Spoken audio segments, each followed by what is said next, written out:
पहले मुस्लिम राष्ट्रपति के लिए इंदिरा ने क्या चाल चली? इंदिरा ने इसे नाक का सवाल आखिर क्यों बना लिया? इंदिरा और कामराज के बीच में इस बात को लेकर तनातनी हो गई कि राष्ट्रपति पद का उम्मीदवार चुनने का अधिकार आखिर है तो किसके पास है। साल 1967 के राष्ट्रपति के चुनाव का किस्सा सुनने से पहले हम आपको एक कहानी सुनाना चाहते हैं। कहानी का नाम है अबू खां की बकरी।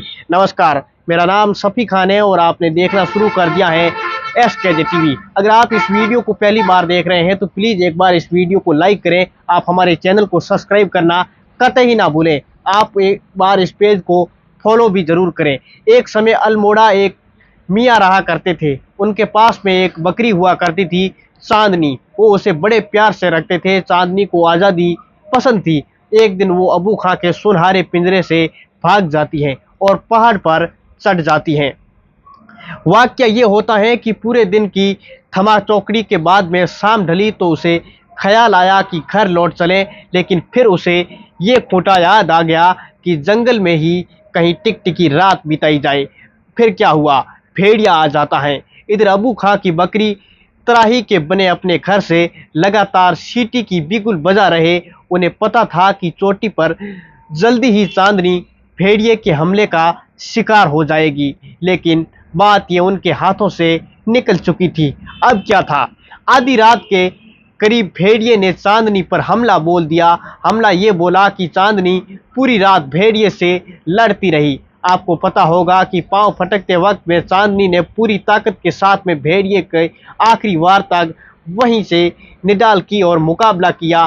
पर वहां पर पेड़ पर सारी चिड़िया इस लड़ाई को देख रही थी। सबने कहा कि भेड़िया जीता। एक बूढ़ी चिड़िया बोली, नहीं, लड़ाई चांदनी जीती है। बच्चों के लिए ये कहानी डॉक्टर जाकिर हुसैन ने लिखी थी।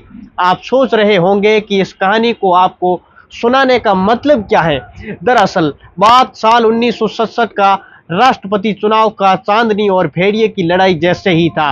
फर्क बस ये था कि जाकिर हुसैन चांदनी नहीं अबू खां की भूमिका में थे। चांदनी की ये तरह लड़ रही थी, यानी कि नई नवेली प्रधानमंत्री इंदिरा गांधी। इस लड़ाई का नतीजा ये हुआ कि कहानी के नतीजे से थोड़ा सा अलग है। बस आप हमारे साथ बने रहे। महामहिम की सीरीज में हम आपको दिखाते रहेंगे जाकिर हुसैन का किस्सा।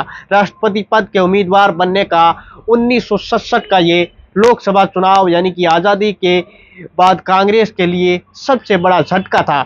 इस चुनाव में कांग्रेस ने 283 सीटें पर वह सिमट गई थी, यानी कि 1962 के मुकाबले में इस चुनाव में कांग्रेस को 78 सीटें का नुकसान झेलना पड़ा था। यह आंकड़ा बहुमत के आंकड़े से महज 12 सीट या 11 राज्यों में से कांग्रेस को हार का सामना करना पड़ा था। इस चुनाव के बाद में इंदिरा गांधी को पार्टी के भीतर तख्ता पलट का डर सताने लगा था। अपने को मजबूत करने की फितूर में उन पर वो इंदिरा गांधी सवार हो गई। ये चुनाव उस कहानी की शुरुआत थी जिनकी नतीजे में कांग्रेस ने आज़ादी के बाद सबसे बड़े बिखराव को देखा था। यानी कि आप सुन रहे हैं ये इंदिरा गांधी का एक मजेदार किस्सा, जिसे इंदिरा गांधी राह के कांटे में चुने। अब भले ही वह बह रही थी, लेकिन दरअसल 11 जनवरी 1967 में लाल बहादुर शास्त्री की असामाजिक की यानी कि मौत हो जाती है। उसके बाद कांग्रेस में नेतृत्व के लिए खींचतान शुरू हो गई। मोरारजी देसाई प्रधानमंत्री पद के लिए अपनी दावेदारी जता रहे थे। इस बीच में नेहरू के भरोसेमंद सिपाही सलाहकारों में से एक कामराज का भी बात होने लगी। जिद्दोजहद में ये बात बनी कि संकट में इंदिरा को गद्दी तक कैसे करके पहुंचाया जाए, लेकिन कामराज को भरोसा था कि मोरारजी समझाइश से मान जाएंगे। ऐसा हुआ नहीं। मोरारजी भाई वोटिंग पर अड़ गए। कामराज ने उस समय मुस्कुरा कर कहा कि चलिए वोटिंग ही सही। कहते हैं कि कामराज ने उस समय से पुर्जे पर एक अंक पर लिखा और तिजोरी के अंदर अपना तख्ता डाल दिया। अगले दिन वोट पड़े तो तिजोरी से पर्चा निकल गया।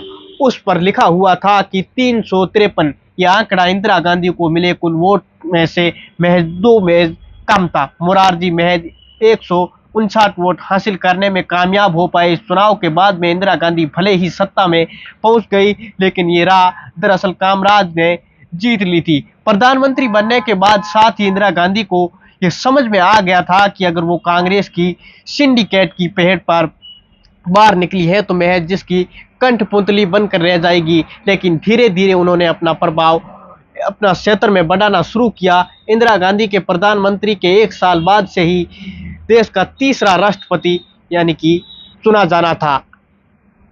2 बागड़ बिल्लों की लड़ाई और 2 बंदर का मौका, यानी कि कहानी इंटरेस्टिंग है, आप सुनते जाइए।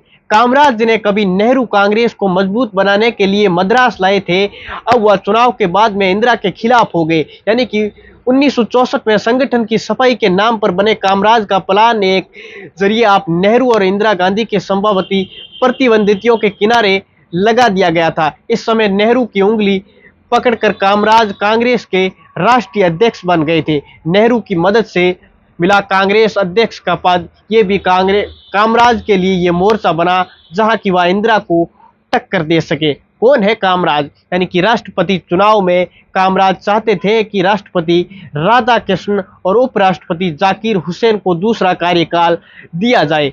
इंदिरा को इस बारे में जानकारी मिल गई। उन्होंने इस चुनाव को अपनी ताकत का एहसास कराने के लिए मौके के तौर पर ले लिया गया। अब इधर जाकिर हुसैन एक सम्मानजनक विदाई चाहते थे। वे देश के उपराष्ट्रपति थे, उनका मन नहीं था कि वो इस पद पर एक और कार्यकाल जारी रखे। यहाँ तक कि उन्होंने अपने आधिकारिक आवास से मौलाना आज़ाद रोड से अपना सामान जामिया नगर अपने निजी घर की ओर भेजना शुरू कर दिया था। ऐसा उन्होंने क्यों किया, सुनिए आगे। कामराज जानते थे कि लोकसभा चुनाव के बाद में जाकिर हुसैन पर दांव लगाना खतरे से खाली नहीं होगा। ऐसे में कांग्रेस के सामने राधा कृष्ण से बेहतर कोई विकल्प नहीं हो सकता। इंदिरा ने नाक का सवाल बना लिया था।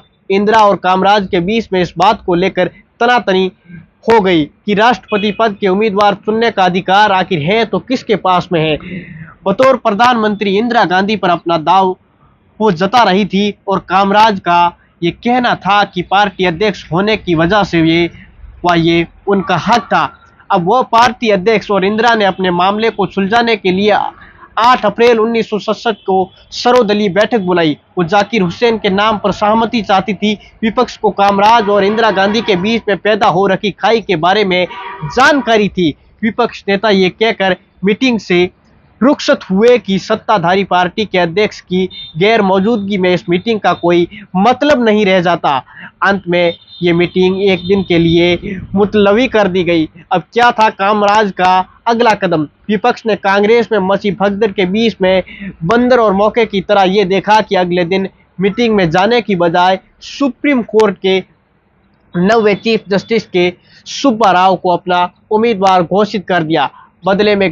बदले घटनाक्रम के बाद कामराज के पास इंदिरा का प्रस्ताव बनने के अलावा और कोई चारा था नहीं। सत्ताधारी पार्टी के लिए राष्ट्रपति चुनाव हारने की बड़ी जलालत नहीं हो सकती है, क्योंकि इंदिरा इस खतरे को समझती थी। वो विपक्ष के पास में एक समझौते का प्रस्ताव लेकर गई। इस समझौते को लेकर विपक्ष को उपराष्ट्रपति का पद दिया जाना था। विपक्ष यानी कि उनके नेताओं की नज़र में राष्ट्रपति चुनने का वो मौका था जिससे वो इंदिरा के पतन का इबारत लिख सकते थे। उन्होंने इंदिरा के इस प्रस्ताव को ठुकरा दिया, यानी कि उसे वो अच्छा नहीं लगा। विपक्ष को मजबूरी में कांग्रेस को उपराष्ट्रपति पद के लिए अपना ही उम्मीदवार उतारना पड़ा। ये उम्मीदवार कौन थे? वे थे वी गिरी। अब अगले एपिसोड में आप जानेंगे कि किस प्रकार से इंदिरा की चाल से और इंदिरा ने किस प्रकार से अपना मजबूत उम्मीदवार यानी कि डॉक्टर जाकिर हुसैन का वो चुनाव में किस प्रकार से ऐलान कर देती हैं, फिर वो कामयाब रहती हैं। नमस्कार, मैं शफी खान। अगला एपिसोड हम जल्दी ही आपके लिए लॉन्च करेंगे। तब तक आप हमारे साथ बने रहे और एक बार कमेंट कर जरूर बताएं कि इंदिरा की ये चाल आपको कैसी लगी। धन्यवाद दोस्तों।